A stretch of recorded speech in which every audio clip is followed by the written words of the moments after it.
کہ جولائی کا مہینہ شروع ہوا. آج 1 جولائی ہے، نیا ہفتہ شروع ہوا ہے. اور اس کے بعد جیسے میں نے ڈان نیوز میں کی خبر پڑھی تو آج میرا خیال ہے پاکستان میں مسیحت کے لیے ایک اور سیاہ دن. ڈان نیوز میں خبر لگی کہ جڑا والا میں جو ہمارے 26 چرچز جلائے گئے تھے، جو ہماری بائبلز کی بے حرمتی کی گئی تھی، جو ہمارے سینکڑوں بہنوں، بیٹیوں، ماؤں، بھائیوں اور باپوں کو بے گھر کر دیا گیا تھا، ہماری صلیب کی بے حرمتی کی گئی تھی. اس سب کا ذمہ دار ایک کرسچن لڑکا 22 سال کا، اور اس کو سزائے موت سنائی گئی ہے. اس کو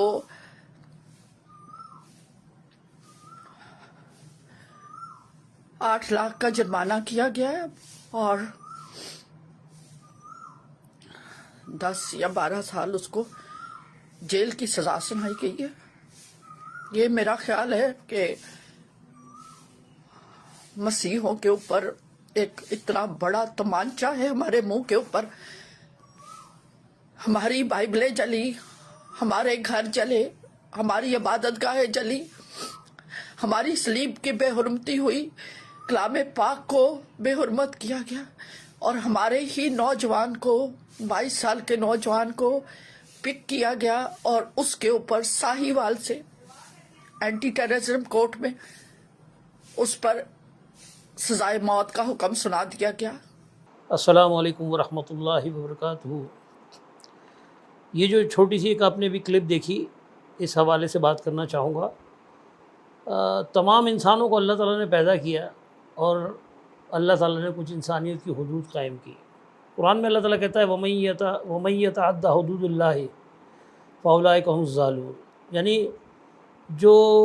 مطلب حدود کراس کرتے ہیں اللہ کی، تو اللہ تعالیٰ کہتا ہے یہی وہ لوگ فَأُولَٰئِكَ، یہی وہ لوگ ہیں هُمُ الظَّالِمُونَ، جو ظالموں میں سے ہیں. اچھا، یہ جو ایک خاتون نے جو بھی گلہ کیا ہے اور جس انداز میں انہوں نے بتایا ہے، اس کو سننے کے بعد آپ کا بھی دل کیا کہہ رہا ہوگا وہ میں محسوس کر سکتا ہوں. اس حوالے سے میں ایک بات کہوں گا کہ پاکستان میں کرسچن کمیونٹی جو ہے وہ ابھی سے نہیں ہے، میرے خیال ہے جب سے پاکستان بنا ہے جب سے ہی ہیں. تو یہ شروع سے رہ رہے ہیں پاکستان کے اندر، اور فوج میں بھی ہیں، پاکستانی فوج کے اندر بھی ہیں، نیوی میں ہیں، آرمی میں ہیں، ملٹری میں ہیں، اور اپنی خدمات دے رہے ہیں اور مختلف فیلڈز کے اندر. اور مطلب یعنی وطن پہ ان کا بھی اتنا ہی حق ہے جتنا ہمارا ہے. ٹھیک ہے، وہ اقلیت میں ہے، ہم اکثریت میں نہیں، لیکن اس کا ہرگز مطلب یہ نہیں ہے کہ بلا وجہ ہم کسی کو تنگ کریں. تو اس حوالے سے کیونکہ ہمارے دین نے بھی ہمیں ان چیزوں سے منع کیا ہے، اور بلکہ میں آپ کو ایک واقعہ بتاتا ہوں. سینٹ کیتھرین کا جو چرچ ہے، یہ سینا کے پہاڑ جو جہاں موسیٰ علیہ السلام کو سے اللہ تعالیٰ نے پہلی دفعہ کلام کیا تھا، کوہ سینا یا طور سینا کہہ لیں، اس پہاڑ کے ساتھ ہی جو ہے وہاں پر یہ چرچ موجود ہے سینٹ کیتھرین کا. اور یہ قبل اسلام تیار ہوا تھا، اور جب اللہ کے نبی صلی اللہ علیہ وسلم کو نبوت ملی اور مسلمان جو ہے پاور میں آئے، تو یعنی جب اسلام پھیل گیا تو اللہ کے نبی کے پاس ایک ڈیلیگیشن آیا تھا جو کرسچن کمیونٹی میں سے تھا. انہوں نے درخواست کی اللہ کے نبی سے اس چرچ کی حفاظت کے حوالے سے. تو اللہ کے نبی نے ان کو ایک دستاویز لکھ کے دی، اور اس میں معاہدہ تو نہیں کیا ان سے، بلکہ اس میں حمایت کی ان کی، اس کی حفاظت کے حوالے سے. اور وہ اس کے اوپر اپنی مہر نبوت لگائی. مہر نبوت وہی ہے جو اللہ کے نبی کی انگوٹھی میں ہوتا تھا، جو اکثر ہم گھروں میں بھی عقیدت کے طور پہ لگاتے ہیں، جس پہ محمد رسول اللہ لکھا ہوا ہے. تو وہ اس چرچ کے اندر یہ آج بھی موجود ہے. یہ میں اپنی طرف سے نہیں کہہ رہا ہوں، اگر یہ آپ گوگل میں جا کے سرچ کریں گے تو آپ کو یہ سینٹ کیتھرین کا چرچ جب آپ لکھیں گے اور جو اس کے حوالے سے، تو آپ کو یہ خبر مل جائے گی. اور میں سمجھتا ہوں کہ اگر اللہ کے نبی نے کوئی عمل کیا، اس سے ہمیں سبق لینا چاہیے کہ جب اللہ کے نبی نے ان کی چرچ کو حفاظت کا وہ دیا، ان کو تسلی دی کہ آپ بے فکر رہیں، اور انہوں نے دستاویز لکھ کے دے دی جو آج بھی ان کے پاس موجود ہے۔ اچھا، یہ کوئی حدیث یا روایت سے نہیں ہے کہ جس کے اندر تضاد ہو، یہ اس کا باقاعدہ ثبوت ملتا ہے، کیونکہ میں نے کہا نا کہ وہ دستاویز آج بھی وہاں موجود ہے۔ ایک یہ واقعہ لے لیں، اور دوسرا ہجرت حبشہ کا لے لیں کہ جس ٹائم کفار مکہ اللہ کے نبی، یعنی اول دور کے اندر بات ہے کہ جب اللہ کے نبی صلی اللہ علیہ وسلم کو بہت زیادہ تنگ کیا ہوا تھا، جو لوگ اسلام لا رہے تھے، تو مشرکین مکہ نے ان کو بہت زیادہ تنگ کیا، تو انہوں نے حبشہ کی طرف ہجرت کی تھی۔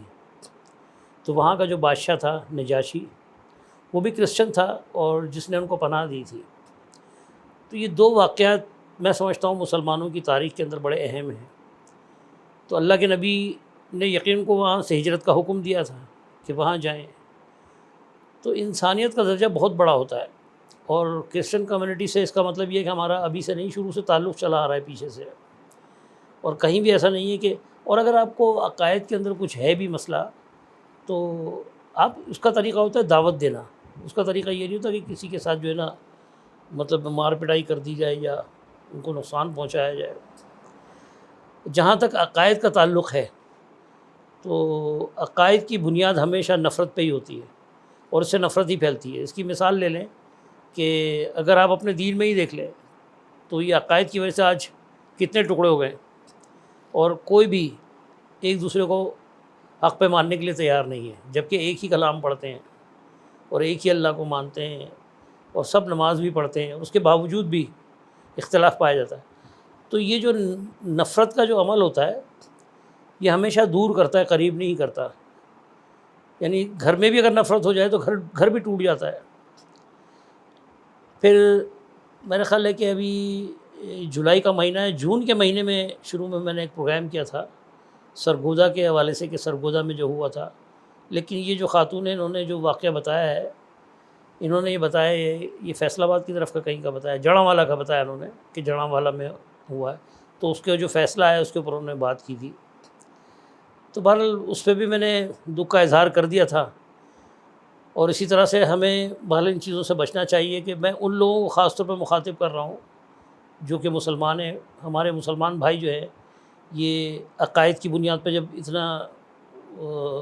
فینیٹک ہو جاتے ہیں، تو اسی طریقے سے مذہب کی بنیاد پہ بھی، یہ مذاہب کی بنیاد پہ بھی اتنے ہی فینیٹک ہوتے ہیں، کیونکہ ایک رویہ بن چکا ہوتا ہے۔ ہمیں اس رویے کو توڑنا ہے۔ تھوڑی دیر کے لیے سوچیں کہ انڈیا کے اندر جو بابری مسجد کا واقعہ ہوا ہے، تو ہمیں مطلب ان سے گلہ ہے، تو بالکل اسی طرح سے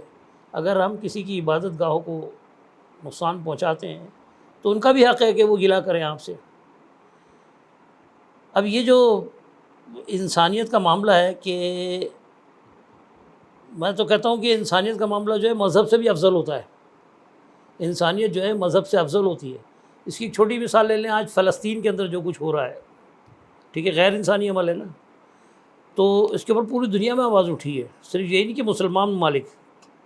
بلکہ میں تو کہتا ہوں سب سے زیادہ جو آواز اٹھانے والا یورپ ہے، وہ یورپ کے اندر باقاعدہ آپ نے تو کلپ بھی دیکھے ہوں گے بہت سارے، کہ انہوں نے کرسچنوں نے بھی آواز اٹھائی ہے اس کے اوپر، اس کو یعنی انسانیت کی بنیاد پہ آواز اٹھائی ہے، حمایت کی ہے ان کی۔ تو میں یہ سمجھتا ہوں کہ ہمیں بھی انسانیت کا خیال رکھنا چاہیے، اور مطلب اپنے لوگوں کو یہ بات راغب کرنا چاہیے اس طرف کہ اس چیز سے بچیں، نفرت سے بچیں۔ اور خاص طور پہ میں حکومت پاکستان سے بھی درخواست کرتا ہوں کہ اس طرح کی منافرت کو روکا جائے، اور صحیح فیصلے کریں، حقائق کو تلاش کریں، اور ظلم کو روکیں، خواہ وہ مطلب یعنی مسلم ہو یا کوئی بھی غیر مسلم ہو، حق کا پرچار کریں، کیونکہ ہمارے دین جو ہے ہمیں یہی سکھاتا ہے کہ حق کا پرچار کیا جائے، اور حقیقت کو تلاش کریں، اور ان کو سزائیں دیں جو قصوروار ہیں۔ بہرحال اس بارے میں اور کیا کہوں، کہ میں سمجھتا ہوں کہ ساری باتیں جو میں کہہ رہا ہوں، مجھ سے زیادہ آپ کے ذہن میں ہوں گی بہت ساری باتیں، جو مختصر سا میں نے سوچا کہ اس پہ بھی بیان دے دیا جائے۔ بہرحال اپنا خیال رکھیں۔ السلام علیکم ورحمۃ اللہ وبرکاتہ۔